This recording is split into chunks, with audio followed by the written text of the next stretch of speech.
All right. Hello, everyone. Good morning. Good morning. Good morning. We have a few on Zoom and a few in council. So what I want to do is, first of all, let's talk about who's here so that everybody knows who's who. So I don't think I know your name. Tabea. Oh, Tabea. Okay. Tabea Gosson. Yes. And Eric Ostrander. And Jan Siebert-Warman and Rick Gray. So we have 4 in the council chambers, and you all can see who you are by your names. So I'm not going to be introducing you, but I just wanted to let everybody know who's who around here. What we're going to do is to go around and talk about what we want to talk about, and then we'll talk about it. So let's start here first. Tabea, do you have something you'd like to talk about? Deb, do you want to lead in, or do you want me to go first? What we're going to do is just say what it is, and then we'll come back to the subject. Oh, okay. Yeah. We want to talk about safety on the beach. Okay. All right. Dog owners mostly. Okay, good. All right. Eric, what would you like to talk about? I have 2 things. I wanted to give an update as to what I found. I sent an email to the council about what Lieutenant Wilbur sent on the Taft Street parking. Mm-hmm. And then the other topic was the appointing of the gentleman to the Planning Commission. Wanted to talk about that. Okay. All right. Deb, what would you like to talk about? In addition to safety on the beach, do you have something? No, we want to just talk about people, pet and wildlife safety on the beach. And I'm so glad Jason's here, so that helps. And hi, Jason. And so we will, that's what we want to talk about. That's it. Oh, great. Lisa, how about you? You're muted. Yeah. It's just like so old, not to I know. Anyway, yeah, I know, I'm just listening today. Okay. Let's see. Ginny. I don't really have anything either, although it made me kind of chuckle when you talked about people being in person. It never even occurred to me to walk the, 10 blocks over there. I think it's something people have to get used to. Yeah. And it's still kind of, who knows how long it'll last, but Well, enjoy it while it lasts. I can't do my sewing projects if I'm over there. Yeah, that's true. That's true. Betty, how about you? What would you like to talk about? Oh, I just wanted to make some announcements, so I'll do that at the end of the meeting. And Okay. also I have a little word of gratitude at the end of the meeting. So those are the Okay. only things. Thanks. Okay. And Betsy. Oh, I'm mostly just listening today. Let's see if I'm unmuted. Yeah. Okay. But just a couple of things, wondering if we have a code enforcement officer yet. And also just, mostly just little nitpicky stuff about, getting ready for the oncoming hordes of people. Okay. And Les, do you have anything you want to talk about today? No, I don't think so. I think I'm just going to be listening in, catching up with what's going on. Thank you. Okay. Well, we're going to have a lot of listeners today. Well, actually, Nancy, I just remembered I do have something. I don't know if you guys saw this or not, but Colorado has a law that's very much like ours, that transient lodging taxes are used to promote tourism. And right now they're considering changing that and making it so that that money goes to services for livability, cleanup, and housing for people that are serving these tourists. It's a fascinating article. I'll send it to you. But 10% would then go to promoting tourism, and the rest would go to services that we all need so badly and are trying to get through our, thank goodness, our restaurant tax. Yeah, I'm aware of the program they have in one of the Breckenridge, Colorado. The lease to rent, where the city and the county have joined to kind of supplement long-term rentals. So they've taken short-term rentals, they've reduced the number of short-term rentals and are supplementing those who are renting to local employees and so forth. And I did send a copy of that story to Jeff Adams, and I think I sent it to you too, Bruce. Yes, you did. I think you sent it to me as well. And, huh? I think you sent it to me as well. Did I? Yeah. Okay, so that one's getting out. All right, let's talk about safety on the beach. Okay, Deb, do you want to go first or shall I go first? Sure. I'll do that and then just look at us as a joint at the hip anyway, because we kind of are. Anyway, people, pet and wildlife safety. I'm doing a flyer for this and kind of want to just feel it out with everybody and how they feel about it. Now I have a 3-year-old golden who, what we're worried about is the disturbance of sea marine animals and injuries that are occurring.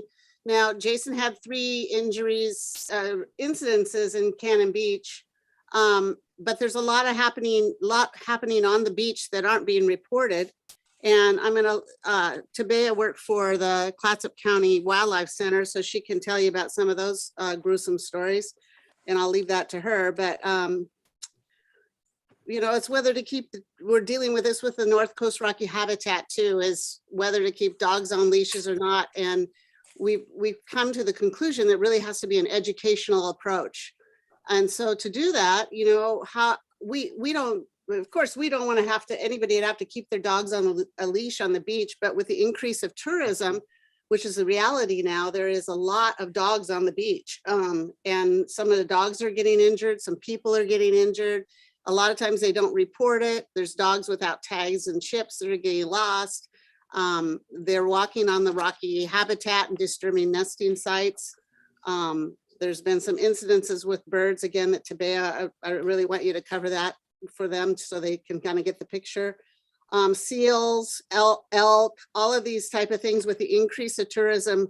I'm really into prevention and education, and I really want to get the word out about pets and being careful on rocky habitat, not to disturb nesting sites. So that's what I'm working on. So I just kind of wanted to feel the whole thing out with everybody and, you know, how to have better monitoring of this. And because it's on the beach, which like fireworks was on the beach, how is state parks is not going to we don't know how that's going to turn out yet. So we're kind of doubtful that it will be a monitored situation on the beach because it's very difficult to be there. And mostly in North Coast Rocky Habitat, it's low tides where it's the issue. When the tide goes out, the dogs can go up on these rocks and people are climbing on the rocks. And we're down there at low tide monitoring the nest. And Tabea is at the top person on that. And we're seeing people climbing on these rocks all by themselves, way out on the rocks, coming in on the waves, all sorts of stuff.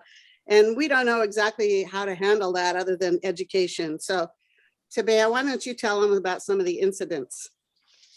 All right, Tabea, tell us about them.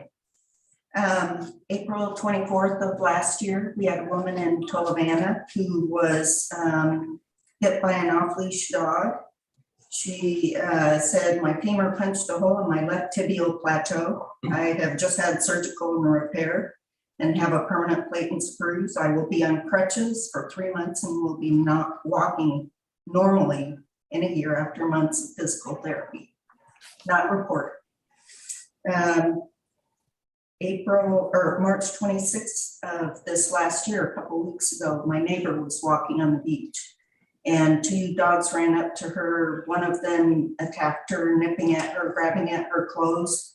She was freaked out. She was, she's 4'10". She's a professional lady. She's not a shrinking violet. She was freaked out, didn't know what to do, didn't know how to handle it, tried to get away from the dogs, couldn't get away. And the owner finally nonchalantly approached her and managed to grab her dogs, but the woman blamed her, my neighbor, for the incident, said if she hadn't reacted, then these dogs wouldn't have attacked her and, you know, laid it on my neighbor. They had a brief conversation, again, not reported, no names exchanged. I asked my neighbor to go to the police, but by then it was too late, no names exchanged, no information, nothing that can be done. A week after that, I ran into another neighbor who told me about her on-leash dog who was attacked. I don't have approval from this neighbor to discuss the details, but I will tell you that after a year, this lady was very traumatized. And the owners were not adequately responsive, no report filed. 2 years ago, as you all know, I'm involved in a lot of wildlife activities. And 2 years ago, I was doing a black oyster catcher nest survey at the first bird rock at Chapman Point. I was walking down point to the beach and I could hear an oyster catcher's thrush calling very loudly. Hustled up my approach, and as I got there, there was a guy who was really annoyed by that little bird yipping at his dog, and he released that leash, and that dog ran up the rocks to the nest. The parent flew off, and the dog followed him. So I was scrambling and trying to grab the dog so that the owner could leash him again. Had I not been there, that nest would have been destroyed. I could actually continue for probably about another 30 minutes with things within my experience, my knowledge. I worked at the Wildlife Center for many years, and it was understood that animals that came in with dog attacks, dog kills came from Cannon Beach. That's where they came from. And so probably about the worst incident for me was seeing a bird on the beach as I was walking with his wings ripped off by a dog. And the thought that an owner could do that and walk away. We have a $5 safety device. It's called the leash. And I really would think that education would help. These incidents are not being reported.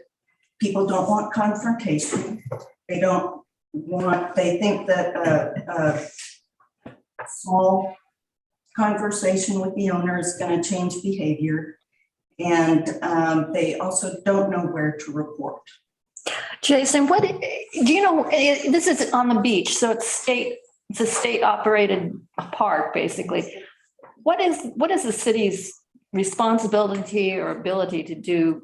We still respond down all the time. And so, yeah, I mean, all you need to do is call 911. And that's what I talked with Deb about, you know, is that there are many incidents, they don't get reported, so we have no idea what's going on.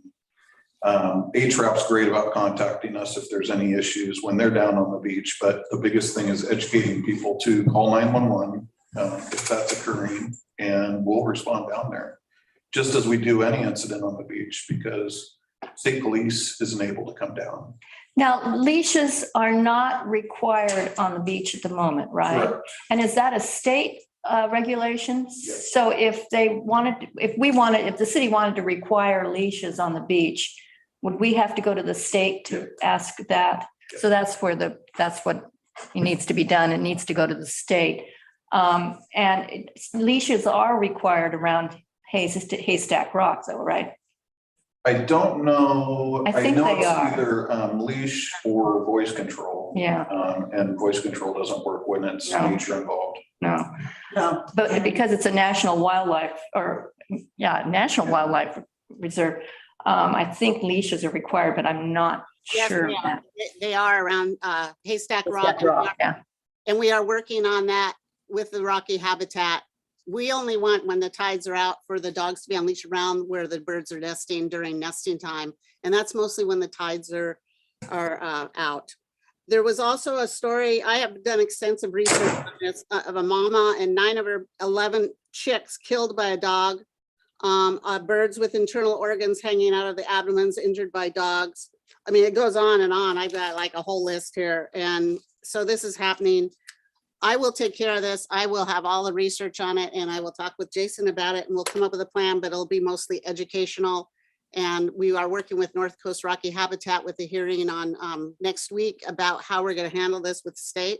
So we're on top of that as well. So just wanted to keep you all abreast of that. And there is rules with what is that, Tabea, about Haystack Rock definitely cannot have dogs off leash. Well, the city code and the state code is that the people either have to have their dogs on a leash or within voice control. And I can tell you that every off-leash dog owner says their dog is within voice control. Yeah. And that is not the case. But you are not hearing about these incidents because people don't report them. They don't. And I know that because I didn't report the incident with me and I know why. Yeah. And I thought I had it worked out with the person.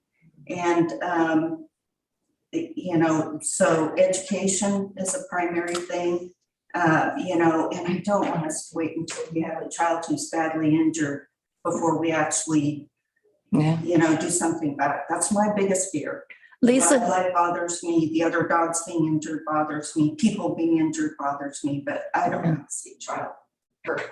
Lisa, you had something you wanted to say?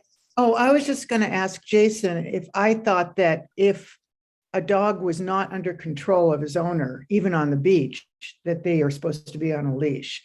And that was my understanding legally. Yeah, absolutely. You can certainly call us if you see a dog that's owners aren't paying attention to it, which is usually most of the case, or it's not under voice control. You can certainly contact us and we'll come down and address it. I'd be calling you every 5 minutes if that was the case. I mean, that's why we're going to do education. I guess I don't know what you're asking then. yeah, no, I just wondered if that was legally what was supposed to happen. Yeah, no, we have people call us all the time and we address it. Yeah. Well, I can speak to my dog and he almost ripped my arm off yesterday going after a bunny and he was on a leash. So, you know, it's kind of like, he would be eating everybody's sandwich. One thing that we also have in place is the hospitals, if there is a dog bite incident, they contact us immediately to go up and contact them and the veterinarians as well. If it's a dog on a dog, even if the owners don't want us contacted, they'll contact us. And the last time I took an animal to the wildlife center, they told me that somebody had actually been fined for a dog incident, which was the first time I'd ever heard that. It used to be always that you just shrugged and walked away. And I know education is the biggest factor because people just, they don't know where to go and they don't want confrontation. I totally. Robin, is there somebody in the state parks department that they could contact regarding education in terms of working with them? I can call Lisa, the director, and find out. Yeah, that might work. Okay. Yeah. We're happy to help with anything that we can do because Robin, we can send you anything you need as far as research on it. I've got pages now of research. Well, what I would do is just find out from Lisa, who's the director for Oregon State Parks, who she would suggest would be helpful with education. And then I can connect you to, and that will be, I think they'd rather hear it from you than me. Probably right. Yeah. Thank you. Thank you. I don't know if our Parks Committee could be involved in that either. I don't know if we want to do that, but. I think that would, it's possible, but that might just create another layer. Like if there's somebody who just contacts somebody like Lisa, and then you can make that work. Then, because they really don't have direct influence on the state budget. Yeah. So rest assured that I will make it work, just like we did with fireworks. It'll be the same educational approach on this. So I will I'll take it on. So I'll take it on with Lisa. I'll take it on with the whole situation. So, and we have a group already that monitors for the Audubon Society at North Coast Rocky Habitat. So we were in a meeting with Kelly with HRAP and all of them last Friday. So we're on it. So I just wanted to Right. kind of feel the whole situation out and let you know that we are working on it. And we Okay. will be in touch with Jason too. Good. One of the repeat things that we hear from state parks is that they're overloaded, and I believe them and understand that. Yeah. All right, well, let's move on. Eric, you wanted to talk about the Taft parking and I've got, and the Planning Commission appointment. Yeah. So we've talked about it a couple different meetings, talked to the councilors about the Taft Street parking, but it's been, the easement is super wide on that street. It's a 50-foot easement as opposed to, I think it's a 25-foot easement on the normal presidential streets. I heard from Wilbur, got back to me after a bunch of research looking into it with the city code and the tax maps and everything. And they determined that they will permit parking on the south side of Taft. I forwarded to all the councilors, or maybe just to you two, what Wilbur had sent me, but just so that Betty Guerin and Betsy Ayers, since I know you guys were interested in it too, that they said you can go ahead and park there on the south side of Taft, but they have to remove their sign saying no parking, because that is a city easement, so anybody and everybody can park there. And then I responded to Wilbur that it's kind of unfortunate that this was allowed to happen, that they were allowed to gravel in this area to create an extra wide parking area right in the middle of the presidential streets. But I don't know what else there is to do. I mean, if it's legal, the rationale for not allowing parking only allowing parking on one side of the street, not the other, is for ease of access so that emergency vehicles and everyone can get through, Right. which completely makes sense. And I understand that entirely. I'm having driven the engines through these streets. It's kind of a pain. But it's kind of unfortunate that they're allowing parking, especially since it's wide enough to allow head-in parking. So now it's going to basically look like a parking lot through the summer on Taft. So That happens in several areas throughout the city, and it's just part of the vacation rental ordinance where you can have a certain amount of off-street parking spots. yeah, well, so each of the houses already have 4 off-street parking spots, and now this adds an additional 3 to 4 spots to the house. Yeah. They're on street, so they're not off-street parking, but it's just additional more cars. Yeah. All right, and then you wanted to talk about the Planning Commission appointment.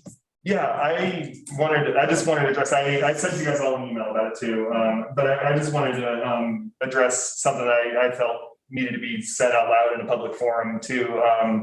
But it was rather unfortunate to see you guys vote in yet another attorney onto the Planning Commission. From my understanding, when Ashley was presenting, is you're only allowed to have a maximum of 2 of a single profession on the Planning Commission, and specifically no developers on it. He's not necessarily a developer, he represents developers legally, but he's an attorney. We currently have 1 active attorney and 1 retired attorney already on there, but also we have 3 people that are retired.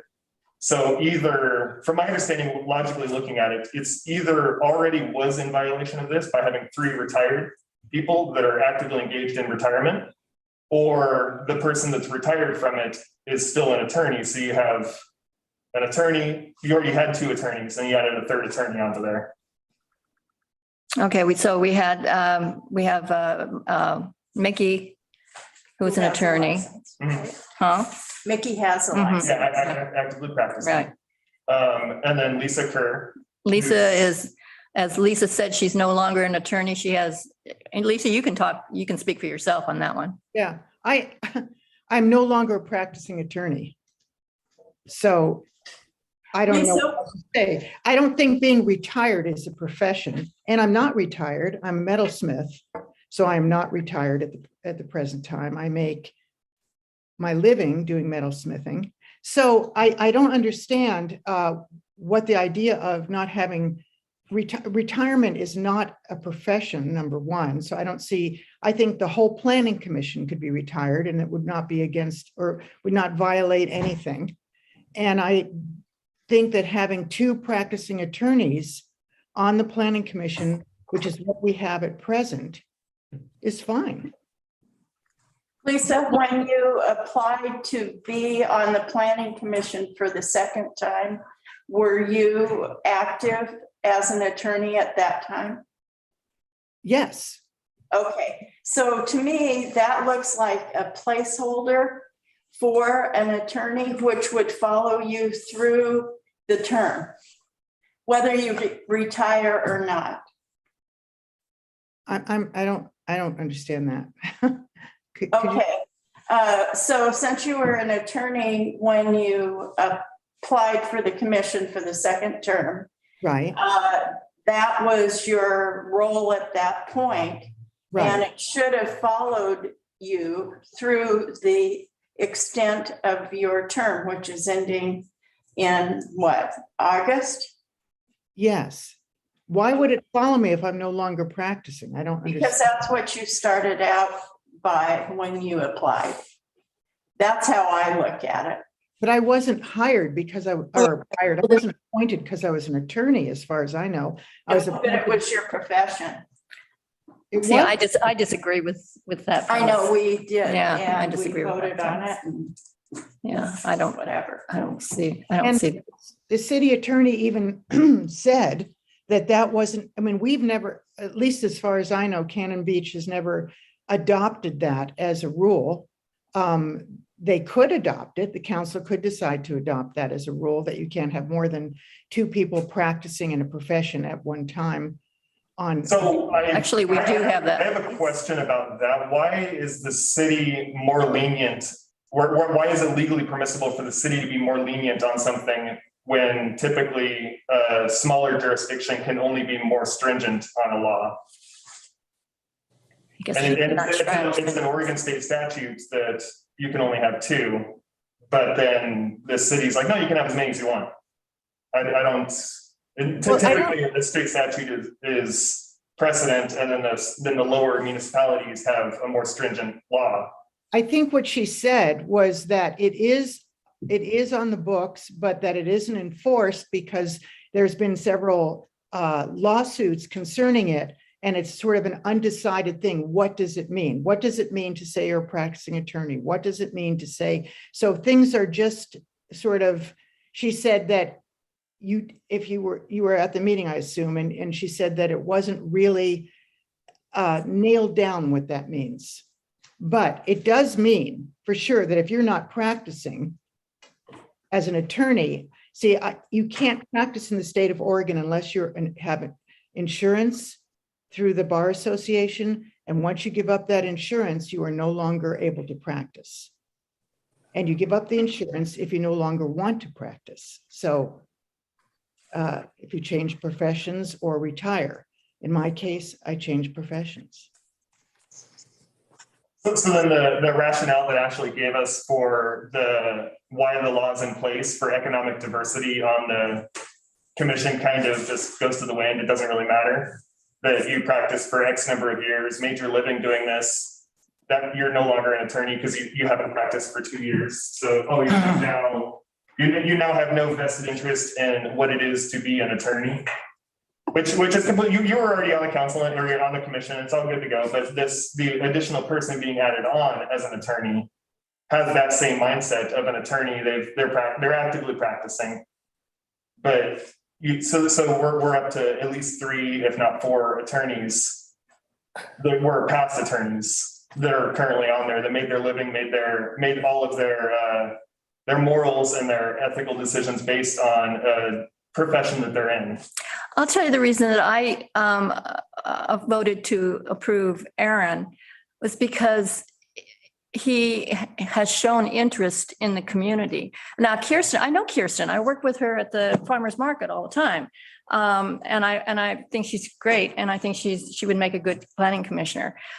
But when I looked at the applications, she has not actually been involved in the community other than the farmer's market that I know of. She had never attended a planning commission meeting. She had never been involved with anything on the planning commission. She really didn't have a good understanding, as I could tell from her application, that she didn't show as much interest in the workings of the planning commission as Aaron did. And Aaron has really been quite involved in the community lately. So I'd love to see Kirsten on the planning commission. And there is going to be an opening in August when Lisa leaves the planning commission. And I hope Kirsten applies for the planning commission. And I will probably vote for her depending on who else is also applying for it. But, you know, she has a good chance for my vote. But I just felt like maybe this is an opportunity for her to get a little more knowledge about how the planning commission works, maybe attend a Zoom meeting or 2 or 3 of the planning commission to see what they do and how they go about doing it, and to show a little more interest in it.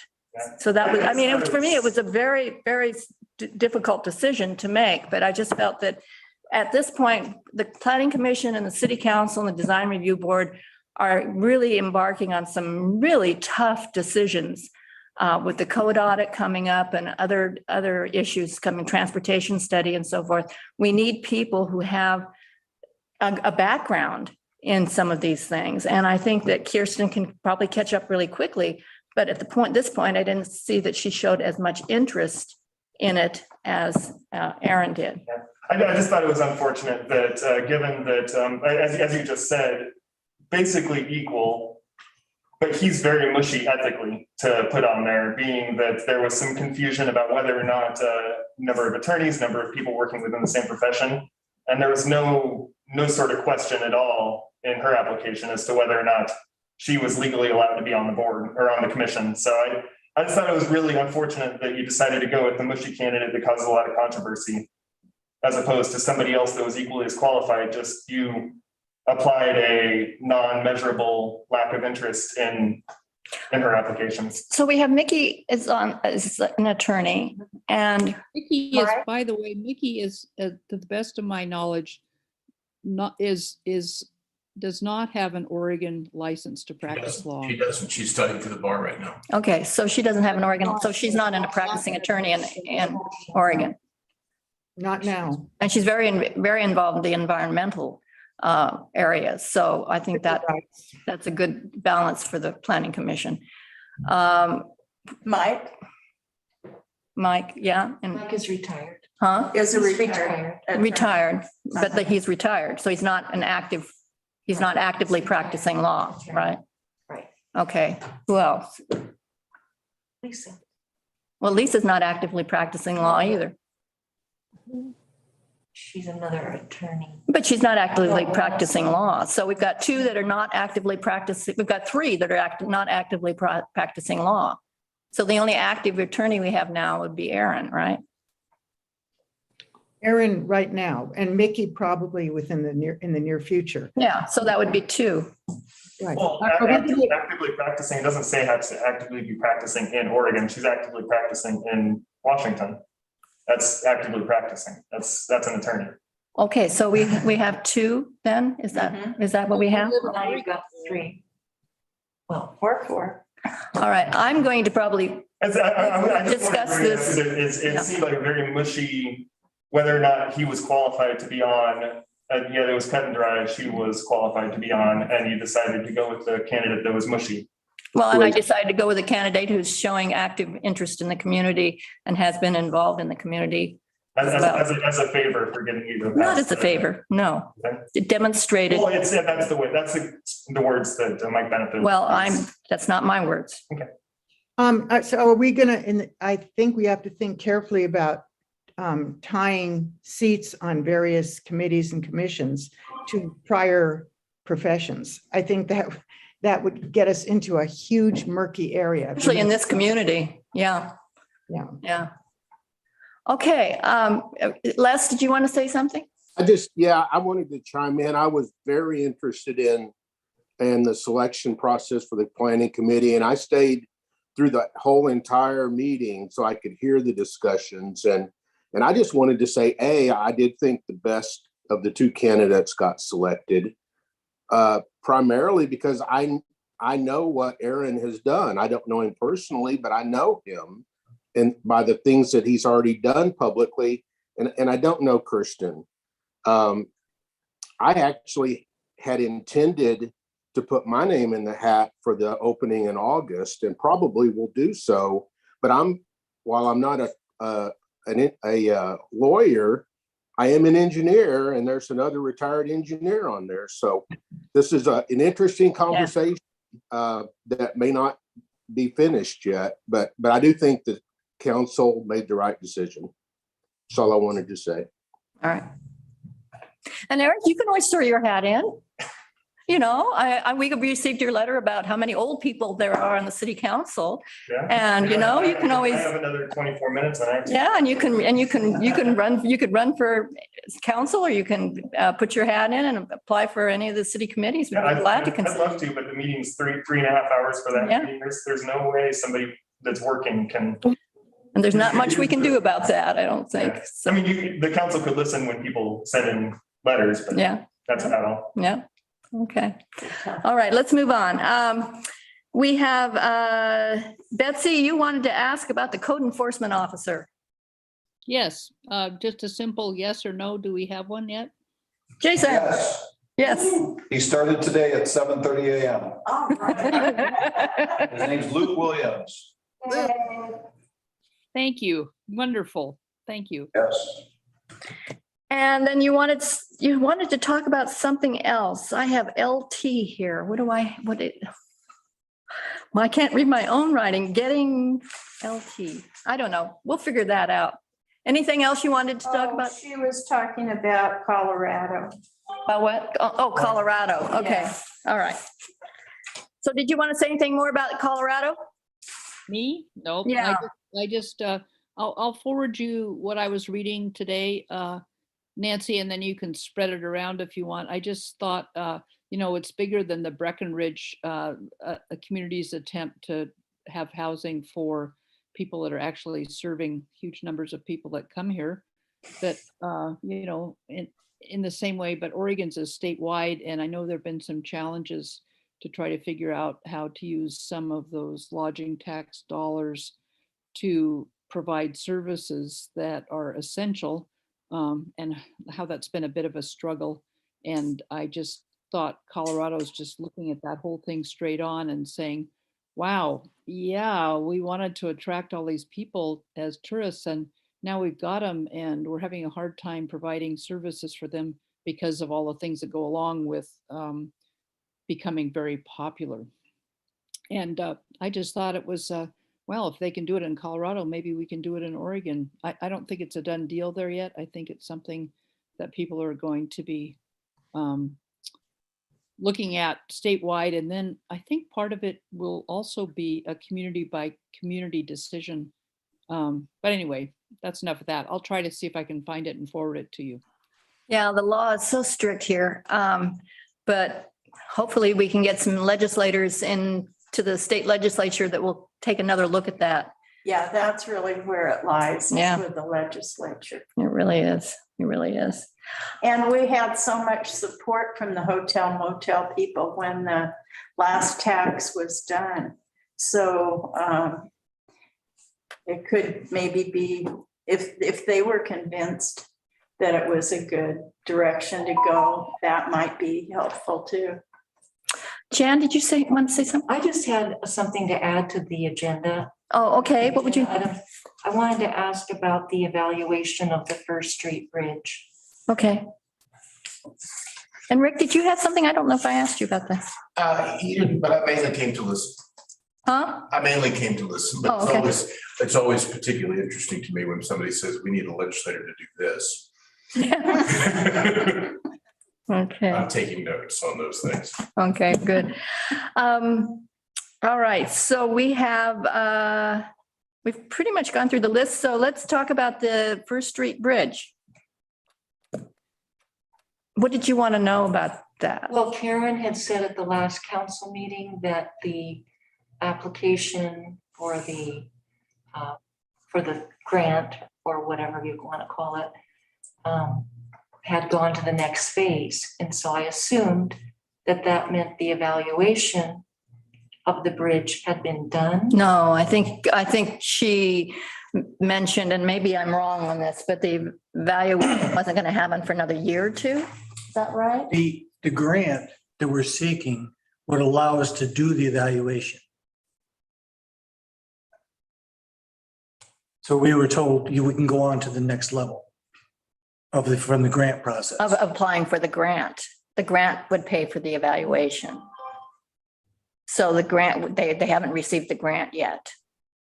We're not at the point that we would get a grant to do any work on the bridge. We're a ways from that. So you're saying we've got till August to do what?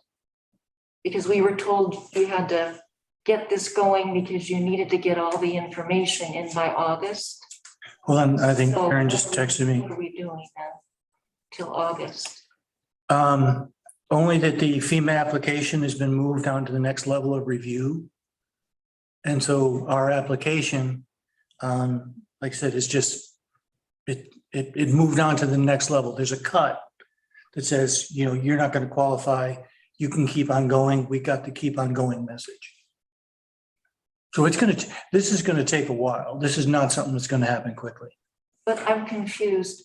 I thought when you came to the council was maybe March and needed them to vote on going for the grant. Mhm.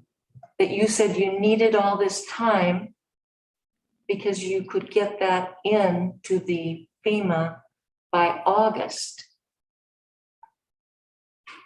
So what was all the necessary things that you needed to do to get the grant in that would take all the time to prepare when it didn't take much time at all? I'm confused about that process. I just got a text from Karen. There's no August timeframe. Karen. Karen can answer that. There we go. The email was just to say that our application has gone on to the next phase within the FEMA process. And so it has multiple phases before it gets to the point where they actually award us any funds, grant funding. So that's what the email was about, is to say we made that cut in their multi-phase process. The August timeframe was just for us to get our original application in to be considered.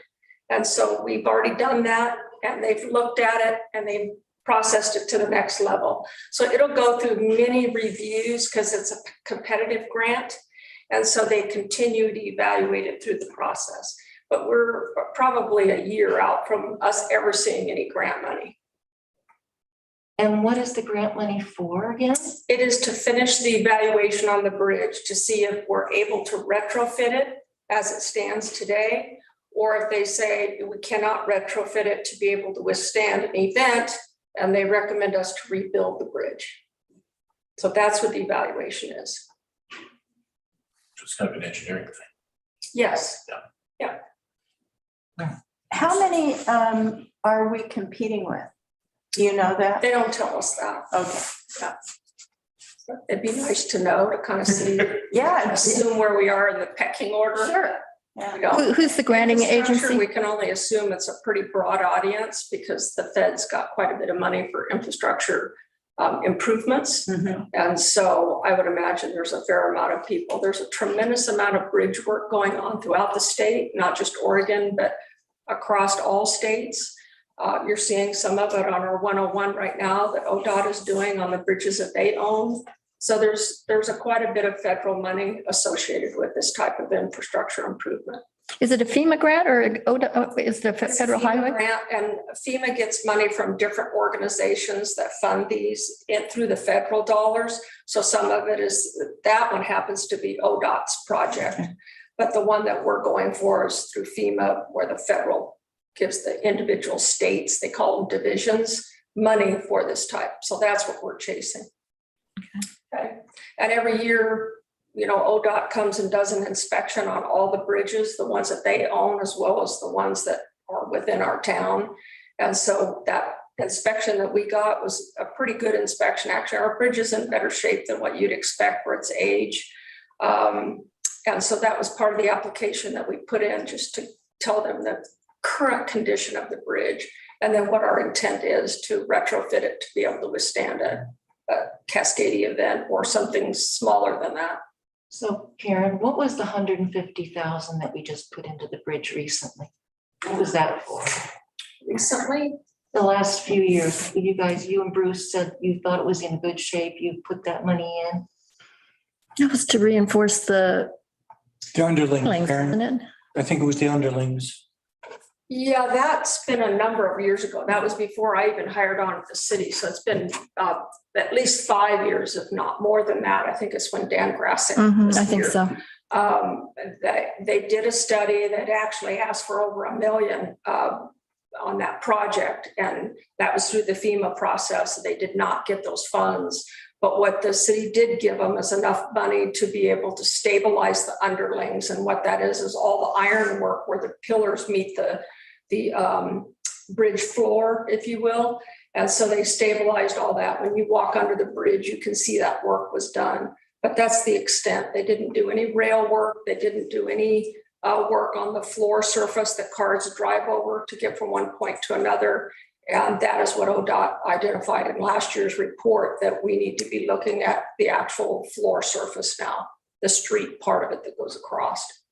So that's why we're going to try to pursue this to have the rest of that evaluation done, because it wasn't a complete evaluation to say, should we retrofit it or should we rebuild it based on today's Cascadia standards? Okay. Any other questions on the bridge? Yeah, I have a question. Okay. I want to bring this up why it's there present, because I'm feeling it. There seems to be like this kind of distrust for the city and questions sometimes that come up that people present that has an undertone that makes me a little uncomfortable. And I want you to know that, I mean, I have researched this in depth too and done due diligence. The city is busting their butt to get grants. All the infrastructure things that I researched for the food tax, they're getting done. And, you know, everybody, they're working their butts off there, and nobody seems to know that they're working their butts off, and they're doing everything good for this city. And I really believe that. So I want to see that kind of distrust stuff that goes around, because we don't need that right now. It's hard enough.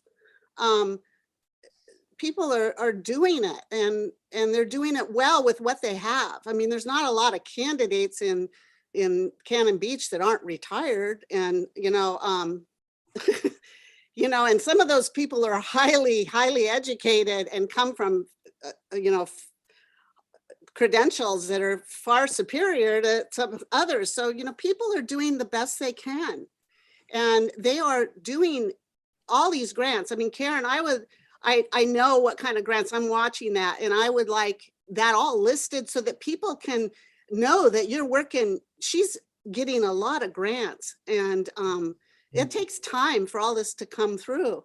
And, you know, distrust for Bruce, distrust for Karen, distrust for all of this. And I want it to stop. It doesn't need to happen in this city. You know, it can't happen in the city. We want community and a loving community. So I don't want that undercurrent. Every time I see it, I'm going to call it out. I don't like it. And it demotivates the city staff, I'm sure. I mean, they must feel like, geez, you know, don't they appreciate it? I'm like working 12 hours a day. There's no thank yous. What about gratitude? Let's talk about gratitude. Lisa, did you want to say something? I do want to say something. I think that asking a question because you're would like to have more information about a situation is a very reasonable thing to do. I don't, you know, when people question things, it doesn't mean they necessarily distrust everybody, but they want to understand it more fully. And I think that it's healthy to ask questions and to question. It always is. So I don't see the level of distrust that, you know, that Deb is talking about. I see it more as just wanting to understand things more fully. I appreciate the questions because it gives us an opportunity to kind of catch everybody up on where we are, because Deb's right, the process is really long and complicated. And if you remember, it's been almost 2 years ago since I sat there and presented you guys with the whole plan and vision of what we're trying to chase. And it's easy for our community to kind of forget where we are with that. So I don't mind the questions at all. I hope the trust is there because I agree with what Deb said. We're working tirelessly to try to get the funds for the city, not only grants, but low interest loans, matching grants. There's a lot of different types of grants. So the good news is the money's out there. And so we just have to go like crazy and chase it. And that's what we're doing. And so it's a good thing. It'll be really great. We've already gotten some of this in our hands, so it feels good to know we've got the money in the account. But there's more out there, and it's competitive. But you know, there is a fun aspect to this. Well, I'm glad you're seeing the fun in it. But it feels good to know that a town as small as ours actually gets some of this money, because it's not easy to compete with, you know, the Salems and the Portlands and the big metropolitan areas. So we always appreciate it when we get the money, and we appreciate the inquiries because we feel like you guys care about what's going on, and I can answer any questions that you guys might want to ask. Okay. Okay. All right. Thank you very much. Appreciate your coming in. I want to go to Betty. Betty said she has some announcements toward the end, and we're getting toward the end. So it's your turn.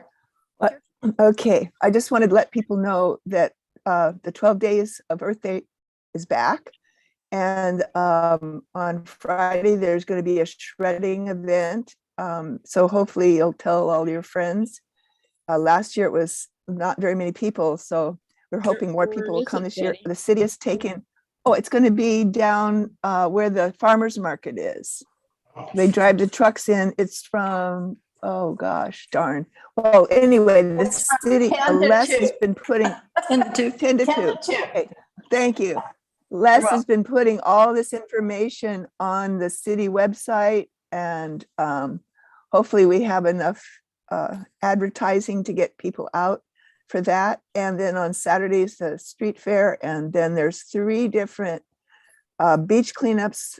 We're hoping people will come and join in that beach cleanup and then there's the Puff and Watch. And then on Sunday, we're having a blackberry removal project in the ECFR. So we're hoping that people, and then a tree planting after that. So we're hoping people will join us and just look at the city website. Okay, thank you, Betty. Thank you. One thing I want to mention too is that tomorrow night, is it 6 o'clock tomorrow night?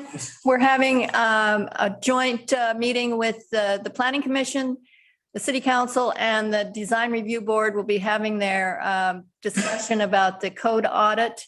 So that will be obviously open to the public, so in person or by Zoom. So check the city's website for that Zoom link, or come on down.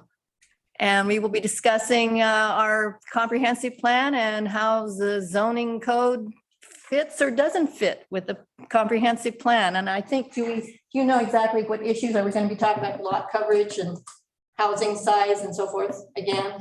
I think you had asked for like a half of the time to be with visioning. And that's why that survey went out. Okay. And then the other, I think, will be an update and trying to set, okay, where do we want to go from this point? Okay, so 6 o'clock tomorrow night. Nancy, well, let's see. First of all, let me see. Nancy, you came in a little bit late. Did you have anything you wanted to talk about?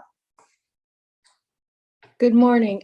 No, nothing in particular, just keeping current with what's going on. Thank you. Okay, all right. Betsy? I just, going back to Taft Street for a minute, I think I kind of understand what's going on there. And now, Eric, it sounds like, well, maybe, is he still on? Well, anyway. Yeah, that now there's going to be parking on the south side of the street. And I'm just curious, on a public street like that, how much right does the property owner have to have their driveway the width of their lot? I mean, if you can park on the street side, you know, if there were, let's say there was a sidewalk and a curb there, the owner would have a curb cut for a driveway. And the rest of the street would then be used for on-street parking. And I'm just curious about that because, you know, first of all, they've got those no parking signs up, which are sort of hostile, and hopefully it sounds like those are coming down, but so I was just curious about that. And yeah. So I don't know who wants to answer that.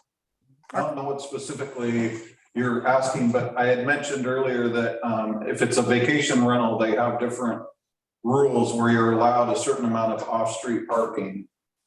So on your property there for extra vehicles or guests to stay.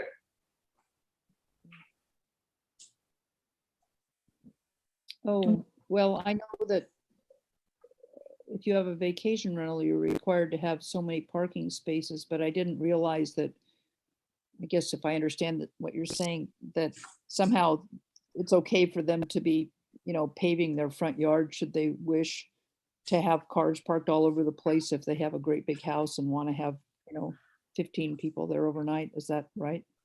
It depends on the size of the house and what the regulation is for that specific house. But I don't think I mean, there's a certain, and Lisa can probably talk about this, there's a certain requirement for limit on hardscape that they can have on their lot. But I think part of the problem is, as Karen described it last month, was the right of way is right there. And that's part of the reason that there's so much gravel. It's a heck of a lot of gravel, I agree. But I guess that's right of way. I don't know. Betty? Can you explain what right of way means? I don't understand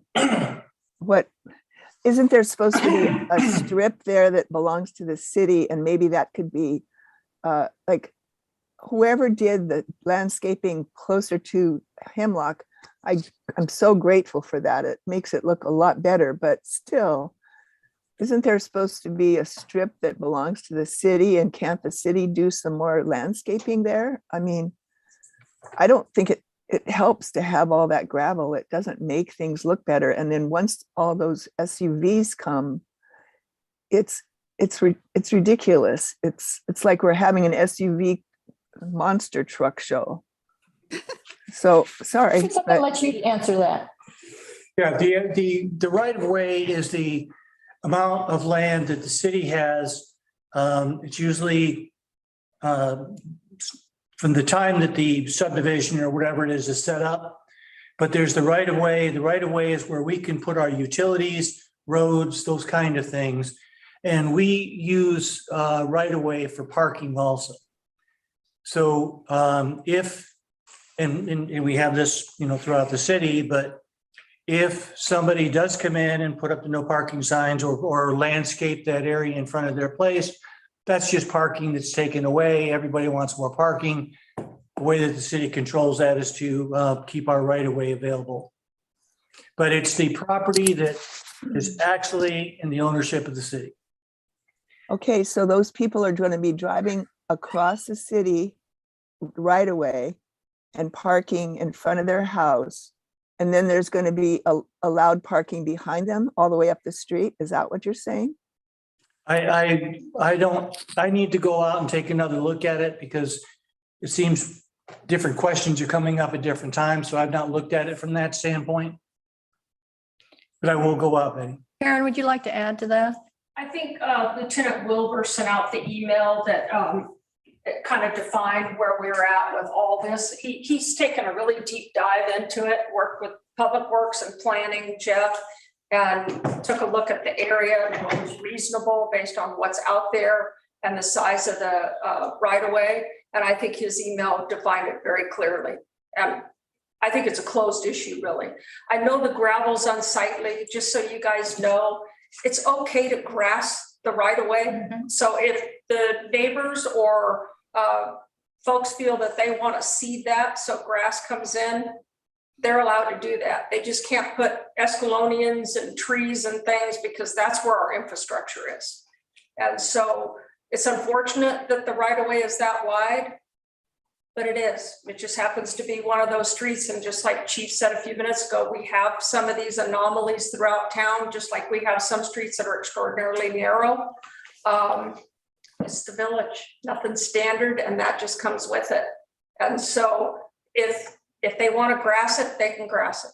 It would be really nice to soften. See Lieutenant Woodward's email. Yeah, and they're free to do that, Robin, if they want to. It's just the city doesn't irrigate the right of way. And so there's some people that will sod it and they will take care of it. And that's okay to do that. We just can't have plants where the roots intrude into the infrastructure. So grassing is completely okay. Now, I haven't seen an email from Lieutenant Wilbur, and Betsy was just saying that too. Is there any way to post it on the website? I think website? Eric got it. I forwarded He it can send it on to you. to you. I saw your email I saw your responding to it. email, but but I didn't. see Wilbur. Yeah, I didn't either. Okay, well, I'll re-forward it and make sure it's on there. Okay. Okay. All right. We'll get it to you. That'd be great. Yeah. Yeah, no, it was definitely clear, his email. Okay. Lynn? In other locations, I have seen the city or a city put planters out with low growing shrubs, like a flower bed, but shrubs do better with less maintenance, that are placed on the right of way. It would keep them from parking straight in. People could still park parallel, but they are built so that if the city needs to access their equipment or their facilities, that you take a backhoe and pick it up and set it over 8 feet.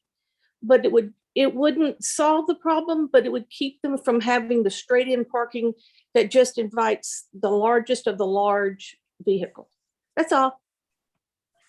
That topic has come up before where people have said they want to make breakaway fences where they can be moved fairly easily, or planters like what Lynn's suggesting. The downside of that, and I think you guys saw some of that when Whale Park erupted with our water, these lines are pressurized. And so when we have a break, it can really cause a catastrophic situation if there's things in the right of way. So it's not as much, it's just as much for safety as it is the fastness of the guys being able to get out, get to the pipe and make the repair as quickly as possible. So when you think about the lines being pressurized, it was enough to blow those concrete stairs completely to pieces in Whale Park. You think about a planter that could go flying somewhere on somebody's car, or if someone happened to be walking or driving by when that break happened, it's just not safe. And so that's why that's in our ordinance, that we don't have things in the right of way. There's a lot of things that can happen when infrastructure fails. Okay. I'm gonna ask Rick, Rick, I guess is that our Rick? I think it's our Rick. Our Rick. Rick, do you have anything you want to say before we leave? Thank you. Good morning, you guys. Sorry, my internet is a little bit spotty, so if you can't hear me, I apologize. We just have Dogami Beat the Wave coming on May 19th. I sent out a flyer to you, Nancy, and also it's going to be put on our Facebook, and we're excited about that. It's going to be a Zoom presentation and an in-person presentation from 6:30 to 8 o'clock. 6:30 to 8 o'clock, Coaster Theater, May 19th. May 19th, and it's the Dogami presentation about new maps. Is that right? New tsunami maps? It slipped up on me.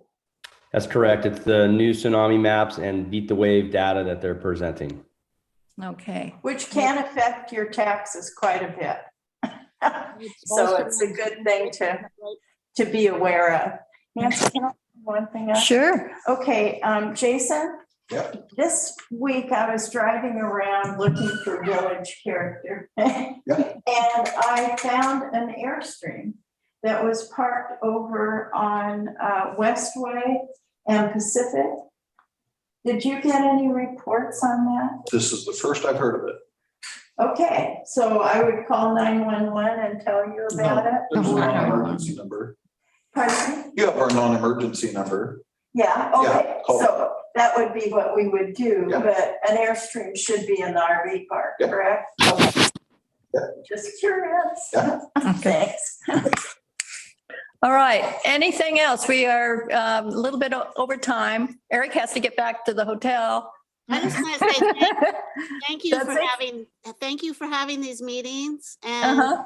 thank you to everybody getting so much done, because I mean, those meetings, all the council meetings and all the stuff that you're doing, and the water tank and the water lines and all the stuff that's getting repaired. Thank you for doing all of that. So, Betsy, thank you, Deb. Okay, one last little thing. Hey, Jason, speaking of, and Robin, thanks for bringing it up. It kind of reminds me, there are so many of these big sprinters that are parked all over town. Is anything that has a special license plate that makes it a recreational vehicle need to be parked in the RV spots, or because they're parking all over and there don't seem to be any tickets on the windshields that I've noticed? You don't have a ticket guy. It depends on the Sprinter vans because some of them are made to be a recreational vehicle and have certain things in them, others don't. And we certainly address them when we come across them because there are people that use them as a motor home. Others are using them as a travel vehicle. Thank you. All right. Okay, I think that is the end of Coffee with the Counselors for this month. Be sure and join us next month. Maybe we'll see you May 19th at the Dogami presentation or at some of the 12 Days of Earth Day presentations and events. So we have a kind of a busy month in this community coming up. So we will see you, I'm sure, at one of those events. Thank you to Karen and Bruce and Jason for joining us, and Robin, of course. And we hope to see you again next month. So take care. Thank you. Bye-bye. And Rusty, you too. yeah, Rusty, couldn't And survive without Rusty, you. yes, Rusty.